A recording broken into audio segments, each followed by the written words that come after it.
सुहाग नगरी फिरोजाबाद के घंटाघर चौराहे पर स्वर्णकार संघ के तमाम स्वर्णकारों ने पुलिस प्रशासन मुर्दाबाद के नारे लगाते हुए प्रदर्शन किया। आखिरकार क्यों प्रदर्शन किया, क्या वजह है, आखिरकार क्यों सुनार अपने उत्पीड़न का आरोप लगा रहे हैं, आप स्वयं देखिए ये एक्सक्लूसिव रिपोर्ट।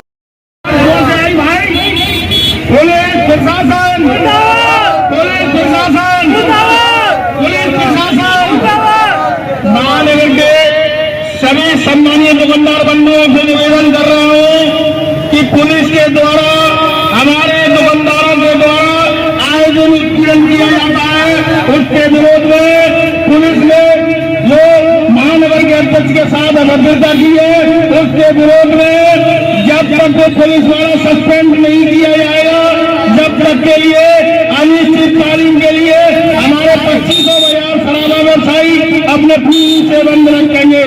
ये आदेश महानगर के शराबा कमेटी के अध्यक्ष माननीय श्री रज्जो तोरवाल जी के द्वारा एवं स्वर्णकार संघ महानगर अध्यक्ष द्वारा जारी किया जा रहा है। मैं आप सभी लोगों से निवेदन कर रहा हूँ कि पुलिस के विरोध में हमारे साथ थाने के साथ में रात को 1-1 बजे तक हम लोग बैठे रहते हैं और इस तरीके की अभद्रता की। क्या नाम है आपका, क्या बात हुआ है? मेरा नाम राजकुमार वर्मा है जी। प्यार से लोग राजू भाई चांदी वाले कहते हैं। मैं स्वर्णकार संघ महानगर फिरोजाबाद का महानगर अध्यक्ष हूँ जी। क्या समस्या हुई है राजू जी? समस्या ये है सर कि हमारे 24 बाजार हैं और 24 बाजारों के सम्मानित दुकानदार बंधुओं ने हमको वोट दे करके अध्यक्ष बनाया है। कितने मेंबर होंगे आपके यहाँ लगभग? लगभग मेरा अंदाजा कम से कम 1500 से ऊपर मेंबर होने चाहिए जी। क्या समस्या क्या आ रही है? समस्या ये है सर कि कस्टमर आते हैं और आने के बाद अपनी समस्या बताते हैं कि हमारे ये ज्वेलरी है, आप सोनी जी ये खरीद लो, हमारी माँ बीमार है, हमारी पत्नी की डिलीवरी होनी है, बहुत सीरियस पोजीशन है, और वो अपना ज्वेलरी का सामान हमारे सम्मानीय दुकानदार बंधुओं को बेचे जाते हैं।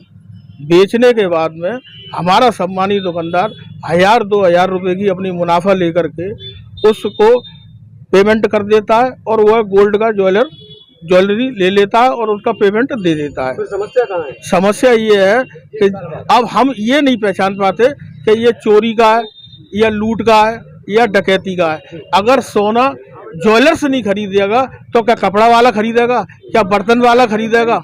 आप बताइए। आपके चैनल के माध्यम से मैं बताना चाहता हूं कि सोना तो ज्वेलर्स ही खरीदेगा। अब वो कभी 6 महीने बाद, 8 महीने बाद, 10 महीने बाद वो चोर पकड़ जाते हैं। हमको इस चीज़ की जानकारी नहीं रहती। हमारे दुकानदारों को पुलिस आती है, आकर के खुली 30 कारवाने पिस्टलें मौजरा लगा करके SOG क्राइम ब्रांच पुलिस आती है और आकर के दुकानदार बंधुओं को उस चोर को साथ लाती है।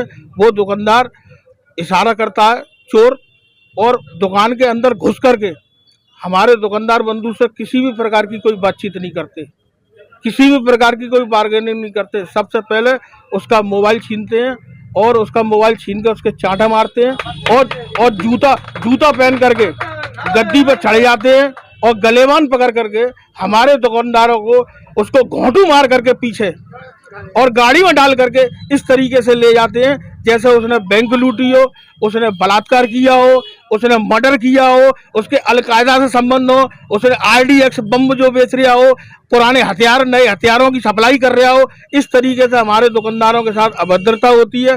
जैसे ही मुझे जानकारी होती है, संगठन तत्काल अध्यक्ष और महामंत्री, महानगर के महामंत्री हमारे माननीय श्री सुनील कुमार वर्मा कल्लू भाई और मैं स्वयं जाते हैं और जाकर के थाना प्रभारी महोदय से बातचीत करते हैं।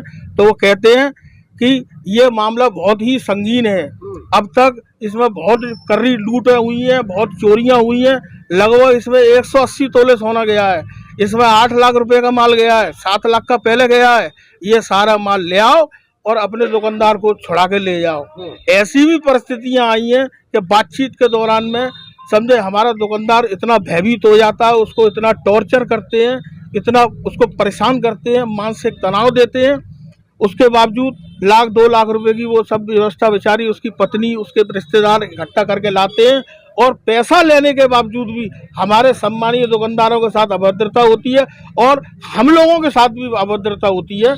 जो कि महानगर के इतने बड़े संगठन का अध्यक्ष और महामंत्री रात को 1-1 बजे एक जी समझ लीजिए आप, ऐसा लगता है कि हम रिक्शे वाले से भी गए बीते हैं। हम 58 लाख रुपए किलो के आइटम का व्यापार कर रहे हैं, हम 70,000 रुपए किलो के आइटम का व्यापार कर रहे हैं। हमारी प्रशासन की नज़र में कोई इज्जत नहीं है, हमको चोरों की नज़र से देखा जाता है, हमको अपमानित किया जाता है। आज थाना उत्तर के अंतर्गत कल हमारे 2 दुकानदार बंधुओं को उठाया गया, यार से भी हमारे जो है सम्मानित दुकानदार विपिन कुमार गुप्ता जी को उठाया गया, समझे। उनसे मेरी बातचीत तो उन्होंने कहा मुझे कोई भी अध्यक्ष महोदय जानकारी नहीं है। अननोन व्यक्ति आए और अपनी परेशानी बताई, मैंने अपना उनसे सामान खरीद लिया, समझे। कल उसके बाद रात को मैं 1 बजे तक थाना उत्तर में बैठा रहा। पैसा देने के बावजूद भी फिर पुलिस ने हमारे दुकानदार को छोड़ा नहीं, समझे। बड़े अधिकारी आ रहे हैं, छोटे अधिकारी आ रहे हैं, वो हाईलाइट तक मामला पहुंच गया है, समझे। इस तरीके की बातचीत चलती रही। रात को मैं मायूस होकर के रात को 1:30 बजे थाना उत्तर से मैं आया हूँ। आने के बाद में मैंने रात को रोटी भी नहीं खाई, 4 डिस्प्रिन की गोली खाई, इतना मैं मानसिक तनाव में रहा। मेरे साथ बहुत अभद्रता की। सुबह जब मैं थाना उत्तर के अंदर 10:30-11 बजे गया तो जो हमारा दुकानदार था उसकी पत्नी ने मुझसे कहा, अध्यक्ष महोदय मेरे आदमी ने कुछ सुबह से खाया नहीं है, उसको चाय पूछ लीजिए आप। तो मैं जहाँ पर लॉकअप में दुकानदार बनते और चोर बंद थे, उसमें एक बहुत बारीक जाली लगी हुई है जिसके अंदर मच्छर नहीं घुस सकता। उससे कम से कम 2 फुट दूर होकर के मैं वहाँ खड़ा हुआ था। खड़ा होकर के मैंने उससे पूछा कि क्या मैं भैया कुछ चाय पानी वगैरह लाऊं आपके लिए। इतने में ही एक पुलिस वाला, नाम मुझे उसका जानकारी नहीं है, उन्होंने मेरे साथ बहुत ही अभद्रता की, मुझे गाली गलौज दी। तो मैंने उनसे कहा मैं महानगर अध्यक्ष हूँ सराफे का। तो बोला 1 मिनट में तेरा झल्लूस निकाल दूंगा, भाग यहाँ से।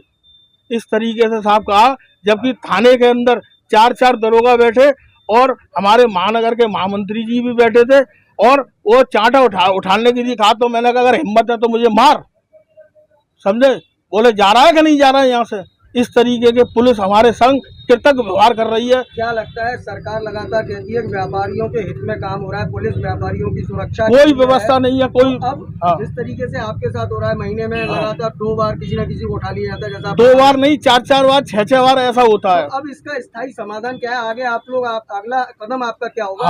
हमारा महानगर के 24 बाजार बंद रहेंगे, समझे, जब तक प्रशासन के द्वारा उस पुलिस वाले को सस्पेंड नहीं किया जाएगा और वो हमसे माफ़ी नहीं मांगेगा हमारे संगठन के हमारे सभी पदाधिकारियों से, समझे। जब तक हमारा पूर्ण रूप से शहर बंद रहेगा, चाहे वो 2 दिन हो, 4 दिन हो, 8 दिन हो, 15 दिन हो, अनिश्चितकालीन तक बंद रहेगा। ये आपके चैनल के माध्यम से मैं अवगत कराता हूँ। हमारा दुकानदार GST, sale tax, income tax सारे भरता है, समझे। सारी समस्याओं को जो है झेलते चलते 2 पैसा अपने बच्चों के लिए बचा करके ले जाता है। उसके बावजूद हमारी इनकम से इन प्रशासन के अधिकारियों को तनख्वाह दी जाती है और हमारा बिलौटा हमको ही म्याऊं। जो कि सारे सराफा व्यवसायी भारतीय जनता पार्टी को, माननीय असीजा जी को अपने भारी मतों से विजयी बना करके लखनऊ भेजते हैं और वो हमारे साथ इस तरीके का व्यवहार पुलिस कर रही है। मैं इसी बात के लिए आपके चैनल के माध्यम से अपील करना चाहता हूं कि इन लोगों पर तुरंत कार्रवाई हो। हम लोग को चोर नहीं है, डकैत नहीं है, बदमाश नहीं है, लुटेरे नहीं है, हमारी भी एक इज्जत है। हम रिक्शे वाले नहीं है, हमारी भी एक इज्जत है। सराफा व्यापारी हिंदुस्तान के अंदर सर्वोच्च व्यापारियों में सबसे सर्वप्रथम आता है, लेकिन आज हमको इस नज़र से देखा जाता है कि हम कुत्ते से भी ज़्यादा हमारी स्थिति खराब है।